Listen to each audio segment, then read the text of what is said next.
நம்ம அரசர் கல்யாணம் சொன்ன உடனே நம்ம ஹீரோவுக்கு சந்தோஷம் தாங்கல.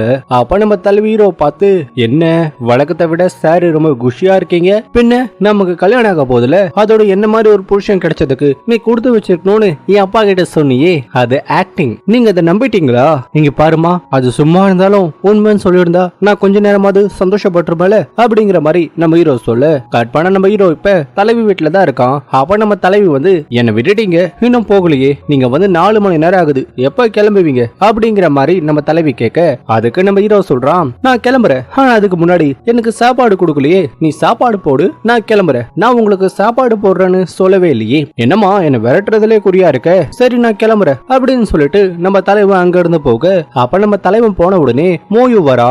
அப்ப நம்ம தலைவி மோயு கிட்ட, இன்னைக்கு இந்த ஆளு ரொம்ப விசித்திரமா நடந்துக்கிறான், என்னன்னே புரியல அப்படின்னு சொல்லிட்டு இருக்கும்போது டேபிள்ல இருந்து அவளோட கர்ச்சீப்பை காணோம். பார்த்தா நம்ம தலைவன் தான் அதை திருடிட்டு போயிருக்கான். அதை நினைச்சு அவ வெக்கத்துல சிரிக்க, கட் பண்ணா நம்ம தலைவன் காதல் மயக்கத்துல கிடக்க. அப்ப நம்ம அங்கே பார்த்து, இளவரசே என்ன ரொம்ப சந்தோஷமா இருக்கீங்க போல. ஆமாண்டா சந்தோஷமா இருக்க. உனக்கு தெரியுமா, நான் சேஷாவோட ஒரு சீக்கிரட்டை கண்டுபிடிச்சிட்டேன். என்ன சீக்கிரட் பாத்தியா? இந்த கட்சிப்ப இதுல அமரவேரோட படம் இருக்கு. அப்படின்னா என்ன அர்த்தம்? அவளுக்கு நான் தான் உயிர்னு அர்த்தம். இருந்தாலும் எனக்கு ஒரு டவுட், அந்த மூலிகையை கொடுத்தது நீங்க தானு இளவரசிக்கு தெரியாது. அப்படி இருக்கும்போது அந்த கட்சிப்பை எப்படி உங்ககிட்ட இருக்கு? நீங்க ஆட்டையை தானே போட்டீங்க அப்படிங்கிற மாதிரி நம்ம ஹாங்வே கரெக்டா கேட்டுறான். உடனே நம்ம ஹீரோ காண்டாகி அவனை அங்க இருந்து துரத்தி விட, கட் பண்ண அடுத்த நாள் நம்ம தலைவியும் நம்ம போவும் வெளியே போக, அவ போ வந்து ரொம்ப வருத்தப்பட்டு பேசுறா.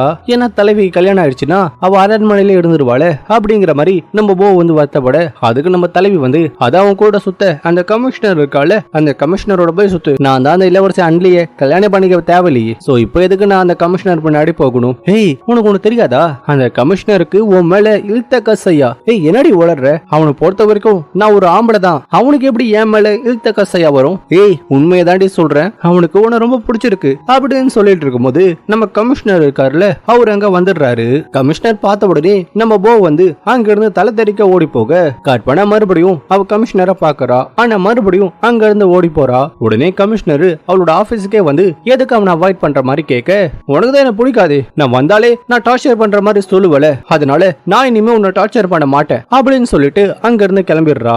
நம்ம கமிஷனருக்கு ரொம்ப வருத்தமாயிருது. உடனே நம்ம தலைவன் கிட்ட அத பத்தி சொல்லி புலம்புறான். அவன் ஏன்டா உன் மேல கோவமா இருக்கான், ஏதாவது அவனை பண்ணியா? நான் எதுவும் பண்ணலடா, எதுக்கு அவன் என்ன அவாய்ட் பண்றானே தெரியல. சரி நீ டென்ஷன் ஆகாத, எனக்கு வேற சீக்கிரமா கல்யாணம் ஆக போகுது, அதனால உன் மூஞ்ச சோகமா வச்சுக்காதனா. அதோட நீ ஏன் இவ்வளவு சோகமா இருக்கான்னு எனக்கு தெரியும். ஏன் சோகமா இருக்க?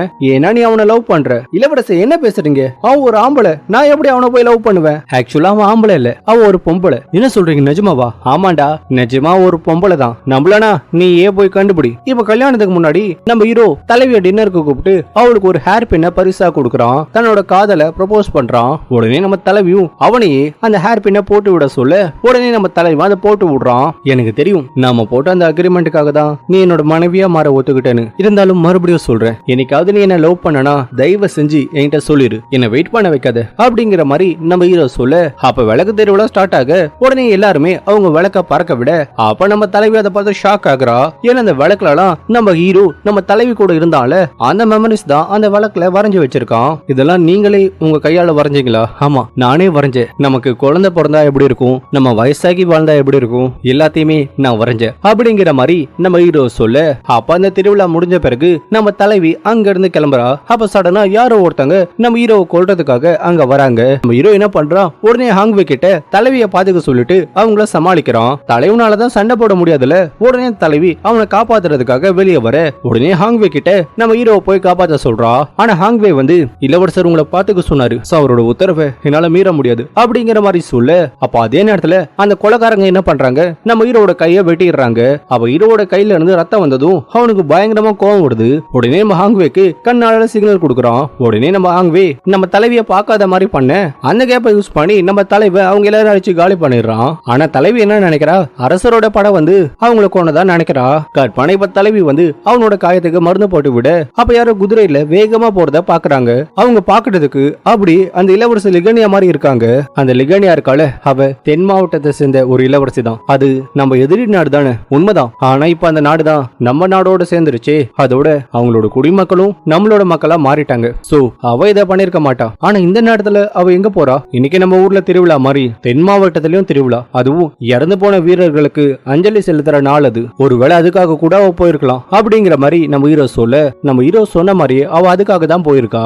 ஆனா தலைவன் கேக்குறான், சரி அது லிகன்யா தானு எப்படி கண்டுபிடிச்ச, அவ தன்னோட முகத்தை மறைச்சிட்டு தானே போனா அப்படிங்கிற மாதிரி ஹீரோ கேட்க, உடனே தலைவி சொல்றா, அவளோட சென்ட்டை வச்சுதான் நான் கண்டுபிடிச்சேன். சென்ட்டை வச்சு கண்டுபிடிச்சா? நீ அவளை ஒரே ஒரு தடவை தான் மீட் பண்ண, அப்படி இருக்கும்போது எப்படி நீ அவளை கண்டுபிடிச்ச?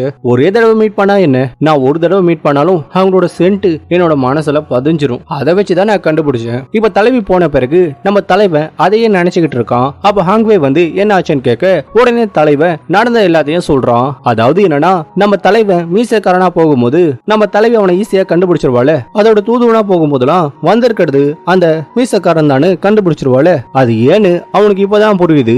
அதாவது தலைவிய பார்க்கும்போது அவன் வந்து ஒரு மாத்திரைய சாப்பிடுவான், அந்த மாத்திரைய வந்து தகரான்னு ஒரு வாசனை இருக்கும், அந்த வாசனைய வச்சுதான் நம்ம தலைவி வந்திருக்கிறது மீசக்காரன்னு கண்டுபிடிச்சிருப்பா. ஆனா தகரோட ஸ்மெல் ரொம்ப மைல்டா தான் இருக்கும். சோ நார்மல் டைம்ல நான் அவளை பார்க்கும்போது என் அப்பா எனக்கு கொடுத்த அந்த வாசனை பைய தான் நான் யூஸ் பண்ணுவேன், அதனாலதான் அவளால நான் தான் அந்த மீசக்காரன்னு கண்டுபிடிக்க முடியல அப்படிங்கிற மாதிரி நம்ம ஹீரோ சொல்ல, அப்பதான் அங்குவேக்கு ஒரு விஷயம் ஞாபகம் வருது. அதாவது நம்ம ஹீரோ கல்யாணம் ஆக போறதுனால நம்ம தலைவிக்கு கிஃப்ட் கொடுத்திருப்பான், அந்த கிஃப்ட் பாக்ஸ்ல அந்த தகாரா மருந்தும் இருந்திருக்கு போல. உடனே அந்த விஷயத்த நம்ம தலைவன் கிட்ட சொல்ல, தலைவன் உடனே அதை எப்படியாவது எடுத்தாகணும்னு சொல்றான். அவ மட்டும் அதை ஓபன் பண்ணி பார்த்தா என்னோட பிளான் எல்லாத்தையும் அவ கண்டுபிடிச்சிருவா, அதோட நான் அவகிட்ட நடிக்கிறதும் அவ கண்டுபிடிச்சிருவா, அவ அதை பார்க்க கூடாது, உடனே நம்ம அதை தடுத்தாகணும் அப்படிங்கிற மாதிரி சொல்லிட்டு நம்ம ஹீரோ தலைவிய பார்க்க கிளம்ப, ஆனா சடனா அவனுக்கு உடம்பு முடியாம போயிடுது. உடனே அரச வைத்தியரை கூப்பிட்டு நம்ம தலைவனை செக் பண்றாங்க. அவர் செக் பண்ணிட்டு தலைவனுக்குள்ள இருக்கிற அந்த கோல்டு பாய்சன் மறுபடியும் நம்ம தலைவனை தாக்கி இருக்குன்னு வைத்தியர் சொல்ல, திடீர்னு எப்படி இந்த விஷயம் தூண்டப்பட்டது அப்படிங்கிற மாதிரி மகாராஜா கேட்க, அதுக்கு வைத்தியரு, குளிர்காலத்துல தான் இந்த விஷத்தை கண்ட்ரோல் பண்றது கஷ்டம், ஆனா இது வெப்ப காலம், இந்த காலத்துல பொதுவா அந்த விஷம் அவரை தூண்டாது, ஆனா அவர் கோவப்பட்டா மட்டும்தான் அந்த விஷம் அவரோட கண்ட்ரோலை மீறி செயல்படும் அப்படிங்கிற மாதிரி வைத்தியர் சொல்ல, உடனே மகாராஜா வந்து ஹாங்வே கிட்ட, இன்னைக்கு அவன் எதுக்காக கோவப்பட்டானா அப்படிங்கிற மாதிரி கேட்க, அப்ப தலைவி நினைச்சு பாக்குறா. இருந்தாலும் அப்ப அவளுக்கு பெருசா எந்த டவுட்டும் வரல. அதோட நம்ம ஹாங்வேவும் சொல்லி சமாளிச்சிடறான். இப்ப எல்லாரையும் போக சொல்லிட்டு நம்ம அரசர் என்ன பண்றாரு, நம்ம தலைவிய பார்த்து, இங்க பாருமா, நீயே அவனோட கண்டிஷனை பார்த்தல, இப்போ சொல்லுமா, நீ அவனை கல்யாணம் பண்ணிக்க போறியா? உனக்கு இதுல விருப்பம் இல்லனா கல்யாணத்தை நம்ம வேணா நிப்பாட்டிடலாம் அப்படிங்கிற மாதிரி அரசரும் நம்ம ராஜமாதாவும் சொல்ல, ஆனா தலைவி நம்ம தலைவனை கல்யாணம் பண்ணிப்பன்னு ஒத்த கால நிக்கிறா. இப்ப எல்லாரும் போன உடனே நம்ம தலைவி நம்ம தலைவன் கூடவே இருந்து அவனை பாத்துக்கிறா. நேத்து முழுக்க நீ இவன் கூட இருந்திருக்கமா, நீ அவனை நல்லா பாத்துக்கிட்ட, இதுக்கு மேல நீ கஷ்டப்பட வேணாம், நீ போய் ரெஸ்ட் எடு. இளவரசி நீங்க போய் தூங்குங்க. இல்ல பரவாயில்ல, நேத்தே நான் தூங்கிட்டேன், ஆனா எனக்கு ஒரு விஷயம் மட்டும் சுத்தமா புரியல, நான் கடைசியா அவரை பார்த்துட்டு வந்த கொஞ்ச நேரத்திலேயே அவருக்கு உடம்பு சரியில்லாம போயிருச்சு. மகாராஜா என்ன ஆச்சுன்னு அங்க கிட்ட கேட்டாரு. ஒருவேளை இளவரசருக்கு கோவம் வந்ததுல அதுக்கும் எனக்கும் சம்பந்தம் இருக்குமா? அது மட்டும் இல்லாம கொஞ்ச நாளாவே ஹாங்வி என்ன பார்க்கும் போதெல்லாம் கொஞ்சம் வித்தியாசமா நடந்துக்கிறான் அப்படிங்கிற மாதிரி நம்ம தலைவி சொல்லிட்டு இருக்க, அப்ப ராஜ உத்தரவு வருது. அதாவது நம்ம தலைவனை கல்யாணம் பண்ணிக்க சொல்லி அரசர் உத்தரவு போட்டிருக்காரு அபிஷியலா. உடனே தலைவியும் அதை வாங்கிடுறா. அதோட தலைவன் நம்ம தலைவிக்காக கிஃப்ட் எல்லாம் ரெடி பண்ணிருப்பால, அதையும் வந்து இறக்குறாங்க. இப்ப நம்ம தலைவர் அதை எல்லாத்தையுமே ஓபன் பண்ணி பார்க்க, அதே நேரத்துல நம்ம தலைவன் கண்ணு முடிச்சிடுறான். உடனே ஹாங்வே கிட்ட அந்த பெட்டியில இருக்கிற தகராவை எடுத்துயான்னு கேட்க, ஆனா ஹாங்வேவால அதை எடுக்க முடியலன்னு சொல்றான். அதே நேரத்துல நம்ம தலைவி அந்த தகராவை கண்டுபிடிச்சிடுறா. உடனே நம்ம தலைவனை போய் பாக்குறா. அப்படின்னா அந்த தகராவுக்கு சொந்தக்கார நீதானா? நான் சொல்றத கொஞ்சம் கேளு. சொல்லுங்க. அதை கேட்க தானே நான் வந்திருக்கேன். அன்னைக்கு நான் அந்த அமர மூலிகையை பறிச்சப்ப யதார்த்தமா தான் உன்னை பார்த்தேன். அப்ப நீ உயிருக்கு போராடிக்கிட்டு இருந்த, அதனாலதான் அமரவீரை யூஸ் பண்ணி அன்னைக்கு உன்னை காப்பாத்தினேன். அன்னைக்கு எனக்கு எந்த பிளானும் இல்ல, எந்த நோக்கமும் இல்ல. அதோட அன்னைக்கு லீய சில பேர் கொல்ல பார்த்தாங்களே, அப்ப நீ அவனுக்கு முன்னாடி போய் தைரியமா பேசின. அன்னைக்கு உன்னை நான் பார்த்து ரொம்ப ஆச்சரியப்பட்டேன். அது மட்டும் இல்லாம அந்த பாத்திரத்தை அவனுக்கே தெரியாம நீ அசால்ட்டா எடுத்துட்டு போன. அப்பத்துல இருந்தே எனக்கு உன் மேல காதல் வர ஆரம்பிச்சது. அதனால உன்னை நெருங்கி வந்தேன். ஆனா எப்படி வந்தாலும் நீ என்ன கண்டுபிடிச்ச. உன் திறமைய பார்த்து நான் ரொம்ப இம்ப்ரெஸ் ஆனேன். நான் உடம்பு முடியாம போனப்ப யாருன்னே தெரியாத ஒருத்தனுக்காக நீ அந்த அமர மூலிகையை கொடுத்துட்டு போனல, அப்பவே எனக்கே தெரியாம நான் உன்னை லவ் பண்ண ஆரம்பிச்சிட்டேன். ஆனா இன்னும் 5 வருஷத்துல நான் செத்து போயிருவேன்னு தெரிஞ்சதும் உன்னை விட்டு வேலைக்கு போலாம் தான் நினைச்சேன். ஆனா அன்னைக்கு நீ அந்த பள்ளத்தாக்குல விழுந்ததா கேள்விப்பட்டதும் என்னால அங்க வராம இருக்க முடியல. அப்பதான் தெரிஞ்சது உன்னை நான் ரொம்ப லவ் பண்ணிட்டேன்னு. அன்னைக்கு என்ன காப்பாத்துனீங்கன்னு கேட்டப்ப இல்லன்னு சொன்னீங்களே, அதோட அன்னைக்கு எங்கேயோ போறேன்னு சொன்னீங்களே, அப்படின்னா எனக்காக அந்த பனிமலைக்கு போய் அந்த மருந்தை கொண்டு வந்தது நீங்க தானா? அதனாலதான் உங்க உடம்புல அந்த விஷம் ஏறி உங்க கலரும் தெரியாம போச்சா? ஆமா. ஓ, அப்படின்னா எல்லாரும் முன்னாடியும் நோயாளி மாதிரி விஷம் போட்டுக்கிட்டு அரசாங்கத்துல இருக்கிற பெரிய ஆளுங்களெல்லாம் உங்க கண்ட்ரோல்ல வச்சிருக்கீங்க. ரொம்ப சாமர்த்தியமா பிளான் பண்ணிருக்கீங்க. உங்களுக்கு விஷம் வச்சது யாருன்னு கண்டுபிடிக்க தானே இதெல்லாம் பண்ணீங்க. ஆமா, என்ன கொல்ல பார்த்தவன் ரொம்ப உஷாரா இருக்கான். இப்ப வரைக்கும் அவனை பத்தி எந்த குழுவும் எதுவும் கிடைக்கல. அதனாலதான் நான் யாருங்கிற உண்மையை உங்ககிட்ட இது வரைக்கும் நான் சொல்லல. இளவரசி, நீங்க பல தடவை என்னோட உயிரை காப்பாத்திருக்கீங்க. அதை நான் எப்பவுமே மறக்க மாட்டேன். என் உயிரை காப்பாத்தின உங்களுக்கு நான் கைமாற என்ன வேணாலும் பண்ணுவேன். ஆனா தயவு செஞ்சு இந்த கல்யாணத்தை நிப்பாட்டிருங்க. என்ன சொல்ற? அந்த ராயல் படை உங்க கண்ட்ரோல்ல இருக்கு. நாட்டோட பெரிய பணக்காரன் அந்த மீசக்காரன் கூட உங்க ஆளுதான். எல்லாத்துக்கும் மேல மகாராஜாவோட கமிஷனரும் உங்க ஆளுதான். எல்லாருமே உங்க ஆளுங்க தான். இவ்வளவு நாளா எந்த பவரும் இல்லாம ஒரு நோஞ்சா மாதிரி எல்லாரும் முன்னாடி நடிச்சு ஏமாத்திருக்கீங்க. ஒருவேளை நான் உங்களை கல்யாணம் பண்ணிக்கிட்டா உங்க எதிரிங்க என் குடும்பத்தை அடிச்சிருவாங்க. என்னால என் குடும்பம் ஆபத்துல மாட்டக்கூடாது. உண்மையை சொல்ல போனா அந்த அரசாணை வரதுக்கு முன்னாடி நான் அந்த கிஃப்ட பாத்திருந்தா அந்த அரசாணையை வாங்கியிருக்கவே மாட்டேன். நீ உன்னை பத்தி மட்டும் தான் யோசிக்கிற, உன் குடும்பத்தை பத்தி யோசிக்கிற, எல்லாரும் பத்தி யோசிக்கிற. ஆனா ஒரு செகண்ட் கூட என்ன பத்தி யோசிக்க மாட்டியா? என் உண்மையான காதலை நீ புரிஞ்சுக்க மாட்டியா? காதலை வச்சு என்ன பண்ண முடியும்? காதலால ஒரு யூஸும் இல்ல. அதிகாரமும் சுயநலத்துக்கு முன்னாடி காதல்லாம் நிக்காது. எவ்வளவு பெரிய அன்பா இருந்தாலும் அது ஒரே செகண்ட்ல காணாம போயிடும். என்னோட குடும்பத்தை நான் பணைய வைக்க தயாரா இல்ல. அதுவும் முக்கியமா எல்லாத்தையும் தூக்கி போட்டுட்டு இந்த காதலுக்காக ஒரு பைத்தியக்காரி மாதிரி உங்க பின்னாடி வர எனக்கு விருப்பம் இல்ல. இன்னும் கொஞ்ச நாள்ல நம்ம கல்யாணம் நடக்க போகுது. சீக்கிரமா முடிவெடுங்க. இளவரசி, நீங்களே போய் இந்த கல்யாணத்தை நிப்பாட்டுறீங்களா இல்ல நானே போய் நிப்பாட்டுவா? நான் உன்னை போன்னு சொன்னா நான் உயிரோடு இருக்கிற வரைக்கும் என்ன தவிர நீ யாரையும் கல்யாணம் பண்ணிக்க கூடாது. கல்யாணம் பண்ணிக்கவும் விட மாட்டேன். நீங்க மட்டும் தான் இந்த உலகத்துல ஆண்மகனா. அரச குடும்பத்தை சேர்ந்த யார் வேணாலும் என்ன சூஸ் பண்ணலாம். அதே மாதிரி மத்த இளவரசர்கள் அவங்களுக்கு பிடிச்சவங்களை கல்யாணம் பண்ணிக்கலாம். அதே மாதிரிதான் நானும். நான் அரசர் முன்னாடி போய் என்னோட முடிவை சொல்லுவேன். அந்த அரசர் இல்ல அந்த கடவுளே வந்தாலும் என் முடிவை மாத்த முடியாது. அதிகாரம் உங்களுக்கு இல்ல. உன் முடிவு என்னவா வேணா இருக்கட்டும். ஆனா கடைசியில நீ என்னதான் சூஸ் பண்ணுவ. ஏன்னா நீ என்ன காதலிக்கிறேன்னு எனக்கு நல்லாவே தெரியும். என்னால நீ இல்லாம வாழ முடியாது. அதே மாதிரிதான் உன்னாலையும் நான் இல்லாம வாழ முடியாது. அப்படிலாம் எதுவும் இல்ல, நான் கிளம்புறேன் அப்படின்னு சொல்லிட்டு நம்ம தலைவி அங்க இருந்து போக,